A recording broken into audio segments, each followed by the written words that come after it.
பாவனாவோட கடத்தல் கேஸ்ல மலையாள இண்டஸ்ட்ரியை சேர்ந்த 2 பிரபலமான ஆக்டர்ஸ் சம்பந்தப்பட்டிருக்கிறது பெரிய பரபரப்பை ஏற்படுத்தியிருக்கு. பிப்ரவரி மாசம் பாவனாவை ரவுடிங்க கடத்தி கொண்டு போய் அவங்களுக்கு தொல்லை கொடுத்ததாகவும் அது சம்பந்தமா பெரிய இஷ்யூ ஒண்ணு நடந்தது. கிட்டத்தட்ட மாலிவுட் இண்டஸ்ட்ரியே பரபரப்பாக்குச்சு இந்த விஷயம். அது இன்னும் சூடு பிடிக்கிற மாதிரி இந்த விவகாரத்துல பிரபலமான நடிகர் ஒருத்தரும் பிரபலமான நடிகை ஒருத்தவங்களும் சம்பந்தப்பட்டிருக்காங்க அப்படின்னு சொன்னது உண்மையில எல்லாருக்கும் ஷாக்கா இருந்துச்சு. அவங்களோட பேர் என்ன அப்படின்னு தெரிஞ்சதுக்கு அப்புறம் நிஜமாவே மாலிவுட் இண்டஸ்ட்ரி பரபரப்புக்கு பஞ்சமே இல்லாம இருந்துச்சு. சுனில் அப்படிங்கிறவரு மெயின் அக்யூஸ்டா இந்த விஷயத்துல கைது செய்யப்பட்டாரு. அந்த நேரத்துல தான் சுனிலுக்கும் மலையாள நடிகர் திலீப்புக்கும் சம்பந்தம் இருக்கு.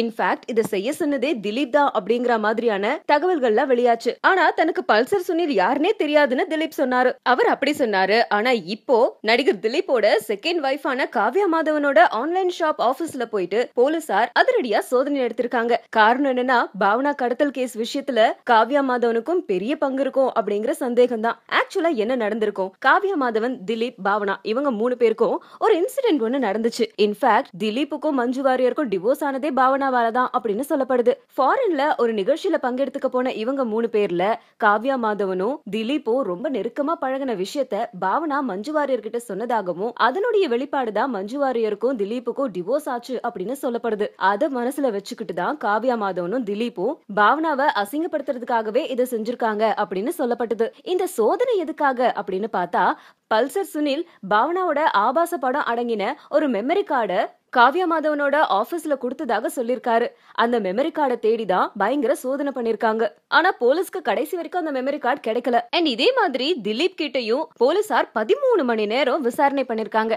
இந்த விசாரணையில பல்சர் சுனில் தனக்கு யாருன்னே தெரியல அப்படின்னு சொன்னாரு திலீப். ஆனா இந்த விசாரணை நடக்கும் போதே டிவில திலீப் நடிச்ச ஜார்ஜ் சேட்டன் பூரம் அந்த படத்தோடைய ஷூட்டிங் அப்போ இவங்க கிளப்புக்கு போயிருக்காங்க. அந்த கிளப்ல எடுக்கப்பட்ட போட்டோல சுனில் இருக்காரு. சோ திலீப் பல்சர் சுனில் யாருன்னே தெரியாதுன்னு சொன்னாரு. ஆனா அவரோட போட்டோல சுனில் இருக்கிறது போலீஸ்க்கு டவுட் ஏற்படுத்தியிருக்கு. அண்ட் அதே மாதிரியே பல்சர் சுனில ஜாமீன்ல எடுக்கிறதுக்காக 2 பேரு ஒரு லாயர் கிட்ட அப்ரோச் பண்ணதாகவும் அந்த லாயர் கிட்ட அவங்க பேசிட்டு இருக்கும்போது அடிக்கடி போன்ல மேடம் மேடம் அப்படின்னு சொல்லி ஒருத்தவங்க கிட்ட பேசினதாகவும் அந்த லாயர் சொல்லியிருக்காரு. அந்த மேடம் அப்படிங்கிறவங்க யாரு? உண்மையிலேயே அவங்க காவ்யா மாதவனா இல்ல காவ்யா மாதவனோட அம்மாவா அப்படிங்கிற டவுட் இப்போ வந்திருக்கு. அதனால போலீஸ் இந்த விஷயம் தொடர்பா காவ்யா மாதவன் அவங்களோட அம்மா 2 பேர்கிட்டயும் விசாரணை நடத்திட்டு இருக்காங்க. அண்ட் அதே மாதிரியே இந்த கேஸ விசாரிச்சுட்டு இருக்கிற போலீஸும் டிஜிபியும் இந்த வழக்கு சம்பந்தமா முக்கியமான ஒரு அரெஸ்ட் இருக்கும் அப்படின்னு சொல்லிருக்காங்க. சோ கூடிய சீக்கிரத்துல இந்த வழக்கு தொடர்பா சிலர் கூடிய சீக்கிரத்துல அரெஸ்ட் ஆவாங்க அப்படின்னு சொல்லிருக்கிற விஷயம் உண்மையிலேயே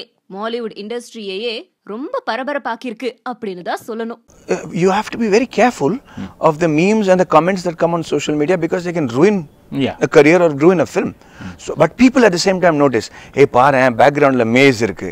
So it must be something that's, you know, there's a puzzle that needs to be solved. They're noticing all that. And I enjoyed the same sort of give and take with Vijay Sethupathi.